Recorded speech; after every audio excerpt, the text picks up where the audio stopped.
कहानी की शुरुआत में हमें एक रहस्यमयी दुनिया दिखाई जाती है जहां बहुत ही खतरनाक मॉन्स्टर्स रहते हैं। उसी खतरनाक जगह पर कुछ लोग फंसे होते हैं और वहीं पर हमें जापान का एक योद्धा भी दिखाया जाता है। ये आदमी सिर्फ एक तलवार से इसलिए प्रेडेटर की रिस्पेक्ट ले लेता है क्योंकि उसका लड़ने का तरीका बिल्कुल वॉरियर जैसा होता है। जब प्रेडेटर सामने आता है वो खुद इनविजिबिलिटी हटा देता है, मतलब साफ है कि वो भी फेयर फाइट चाहता है। दोनों एक साथ अटैक करते हैं लेकिन ताकत में फर्क साफ दिखता है। प्रेडेटर ज्यादा ताकतवर होता है इसलिए पहले ही वार में हांजो जमीन पर गिर जाता है, लेकिन वो पीछे नहीं हटता। धीरे धीरे वो प्रेडेटर के अटैक पैटर्न को समझ लेता है, फिर सही मौका देखकर वो उसके पेट पर वार करता है। अंत में प्रेडेटर गिर जाता है लेकिन हांजो भी बुरी तरह जख्मी होता है। वो जीत तो जाता है लेकिन अपनी जान देकर उसने एक सच्चे समुराई की तरह अपनी इज्जत बचाई। लेकिन कहानी यहीं खत्म नहीं होती। ये सब एक एलियन प्लेनेट पर हो रहा होता है जहाँ इंसानों को शिकार बनाने के लिए लाया जाता है। हर कुछ टाइम बाद ये एलियंस धरती से खतरनाक और स्किल्ड लोगों को उठाकर यहाँ छोड़ देते हैं। ऐसा ही एक इंसान है रॉयस, जो एक मर्सनरी होता है। उसे भी बिना बताए इस प्लेनेट पर लाया जाता है और वो अचानक खुद को इस डेडली गेम का हिस्सा पाता है। अब उसे समझना है कि ये जगह क्या है और जिंदा कैसे बचना है। वो आदमी अचानक आसमान से गिर रहा होता है, हजारों मीटर ऊपर से। होश आते ही उसे समझ आता है कि अगर अभी कुछ नहीं किया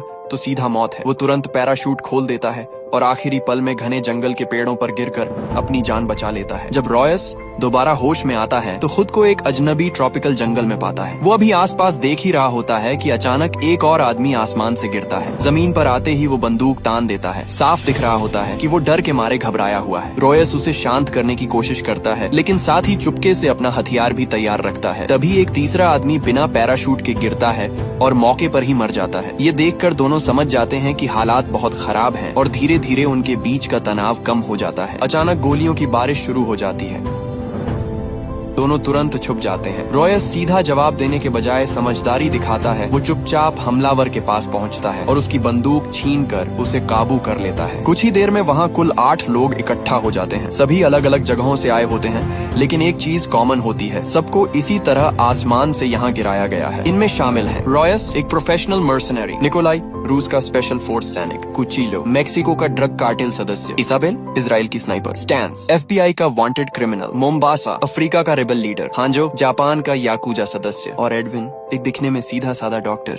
सब जब अपनी कहानी बताते हैं तो हैरान रह जाते हैं। हर एक के साथ यही हुआ था। सबको बिना बताए उठाया गया और इस अजनबी जंगल में गिरा दिया गया। अब धीरे धीरे उन्हें समझ आने लगता है ये जगह कोई साधारण जंगल नहीं है, ये एक हंटिंग ग्राउंड है और वो सब यहाँ शिकार बनने के लिए लाए गए हैं। अचानक एक अजीब सी रोशनी चमकती है और सब लोग बेहोश हो जाते हैं। जब होश आता है तो सब खुद को इस अनजान जगह पर पाते हैं। हर किसी के पास उसकी पहचान के हिसाब से हथियार भी होता है। रॉयस फैसला करता है कि पहले किसी ऊंची जगह पर जाकर आसपास देखा जाए ताकि पता चले ये जगह है कहाँ। रास्ते में चलते हुए निकोलाई एक अजीब से पौधे को देखकर रुक जाता है। उसे छूने ही वाला होता है कि डॉक्टर एडविन उसे तुरंत रोक देता है। वो बताता है कि ये जहरीला पौधा है, हल्की सी खरोंच से भी पूरा शरीर सुन्न हो सकता है। ये सुनकर निकोलाई उसकी जान बचाने के लिए शुक्रिया करता है और आगे उसकी हिफाजत करने का वादा करता है। थोड़ा आगे बढ़ते ही सबको एहसास होता है कि यहाँ का मैग्नेटिक सिस्टम गड़बड़ है, दिशा समझ ही नहीं आ रही। सबसे अजीब बात ये कि 6 घंटे चलने के बाद भी सूरज अपनी जगह से हिलता ही नहीं, जो कि धरती के नियमों के बिल्कुल खिलाफ है। सब लोग अब और ज्यादा सावधानी से आगे बढ़ते हैं। जंगल के अंदर जाते ही उन्हें पता चलता है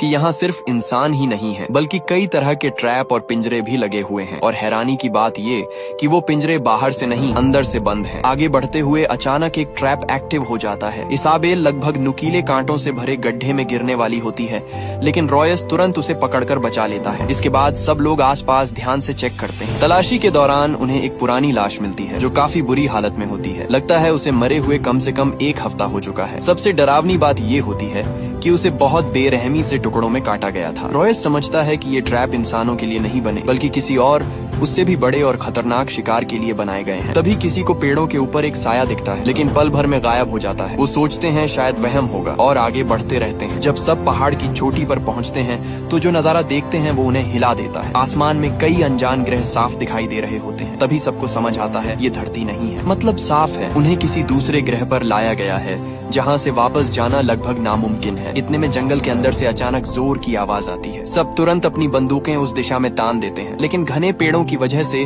कुछ साफ दिखाई नहीं देता। अब असली खतरा सामने आने वाला होता है। जंगल के अंदर अचानक एक साया तेजी से इधर उधर भागता दिखाई देता है। साथ में डरावनी दहाड़ भी सुनाई देती है। कुछ ही सेकंड में साफ हो जाता है कि ये कोई आम जानवर नहीं बल्कि एलियन हंटिंग डॉग्स हैं। सब लोग मिलकर गोलीबारी करते हैं और कुछ को मार गिराते हैं, लेकिन ये जानवर झुंड में हमला करते हैं। एक मरता है तो दूसरा तुरंत उसकी जगह ले लेता है। हालात जल्दी ही कंट्रोल से बाहर होने लगते हैं। इसी बीच वो कायर सा दिखने वाला डॉक्टर उनका आसान निशाना बन जाता है। डर के मारे वो भागने लगता है, लेकिन उसकी स्पीड इन जानवरों के सामने कुछ भी नहीं होती। भागते भागते वो गिर जाता है। आखिरी पल में इसाबेल अपनी जान जोखिम में डालकर उसे बचाती है और पीछा कर रहे जानवर को मार देती है। दूसरी तरफ भगोड़ा क्रिमिनल भी भाग रहा होता है, लेकिन उस पर एक एलियन डॉग हमला कर देता है। वो किसी तरह चाकू से उसे घायल करता है। तभी मोम्बासा अफ्रीकी फाइटर आकर उस जानवर को गोली मारकर खत्म कर देता है। लेकिन सबसे बड़ी समस्या ये है कि इनकी संख्या बहुत ज्यादा है। गोलियां होने के बावजूद सब थकने लगते हैं। हालात इतने खराब हो जाते हैं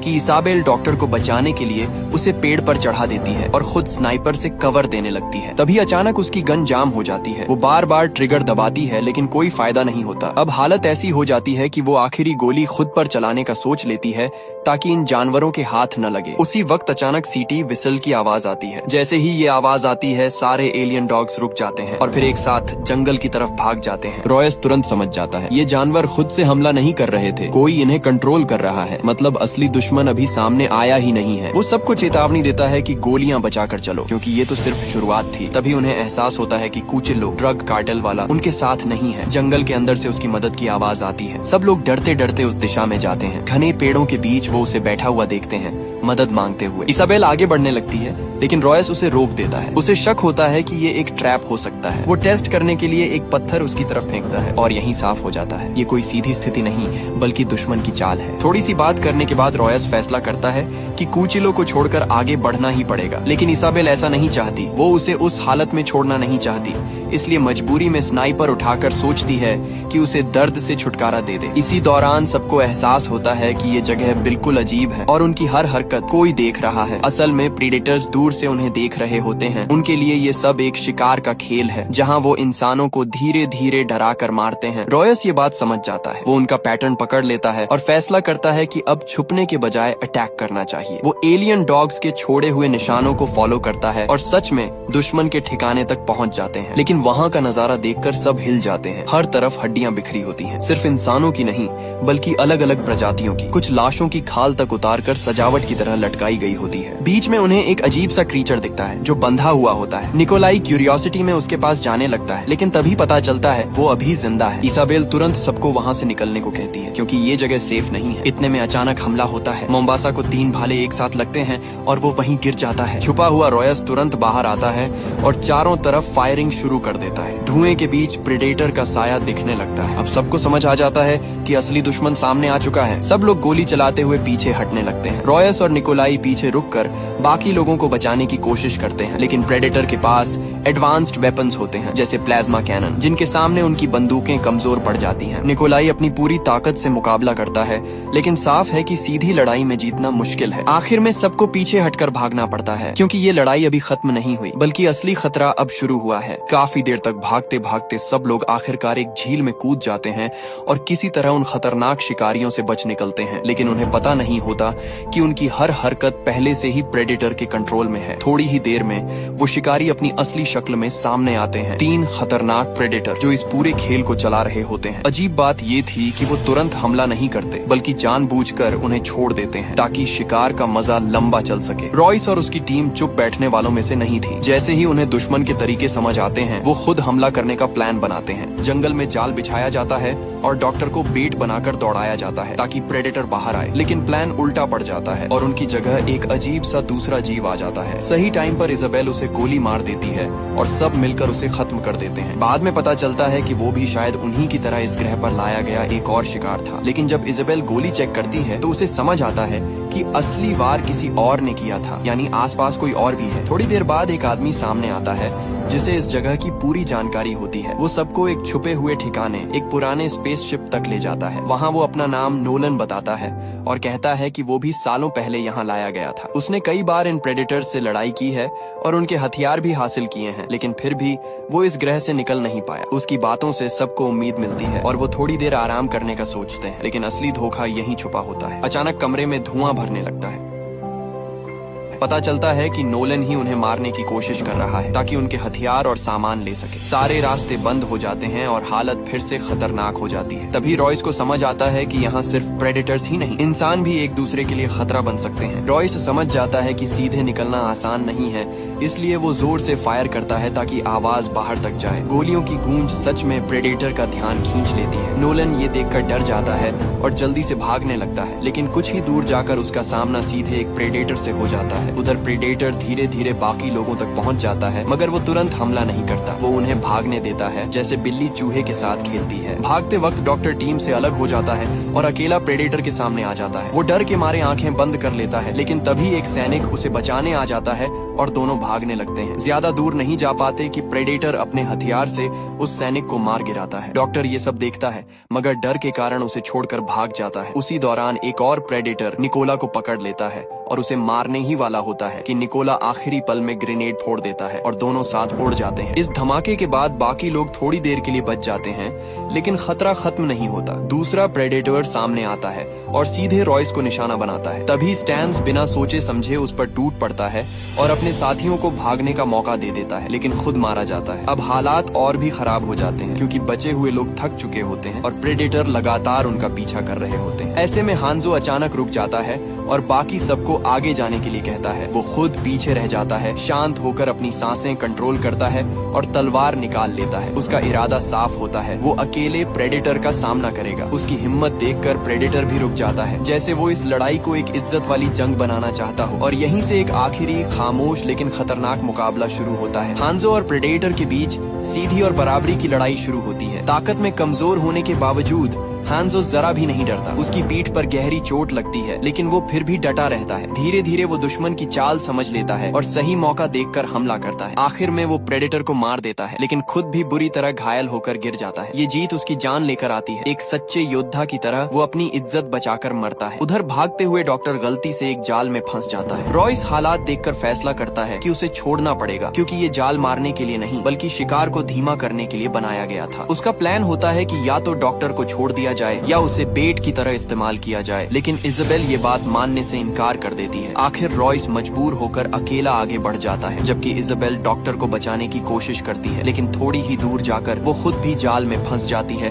और हवा में लटक जाती है। इसी दौरान रॉयस प्रेडेटर के बेस तक पहुंच जाता है, जहां उसे एक बंदी प्रेडेटर मिलता है जो पहले लड़ाई में घायल हो चुका होता है। रॉयस उससे डील करता है, अगर वो उसे छोड़ दे तो बदले में वो उसे धरती पर वापस भेज देगा। प्रेडेटर उसकी बात समझ जाता है और रॉयस उसकी बेड़ियां काट कर उसे आजाद कर देता है। वो प्रेडेटर अपना वादा निभाते हुए स्पेसशिप चालू करता है और उसका रास्ता धरती की तरफ सेट कर देता है, लेकिन तभी एक और प्रेडेटर वहां पहुंच जाता है और दोनों के बीच जबरदस्त लड़ाई शुरू हो जाती है। रॉयस ये सब देखकर समझ जाता है कि अब यहाँ रुकना खतरे से खाली नहीं, और वो तुरंत स्पेसशिप की तरफ भागता है। पीछे दोनों खतरनाक योद्धा आपस में भिड़े रहते हैं और लड़ाई का नतीजा अभी भी अनिश्चित होता है, जबकि रॉयस की आखिरी उम्मीद उसी उड़न जहाज से जुड़ी होती है। लड़ाई में घायल प्रेडेटर जो रॉयस ने आजाद किया था पूरी ताकत से दुश्मन पर वार करता है और उसे कुछ देर के लिए गिरा देता है, लेकिन दूसरा प्रेडेटर नियम तोड़ते हुए सीधे अपना प्लाज्मा हथियार इस्तेमाल करता है और उस पर हमला कर देता है। मजबूर होकर घायल प्रेडेटर छिपने की कोशिश करता है, लेकिन उसकी हालत इतनी खराब होती है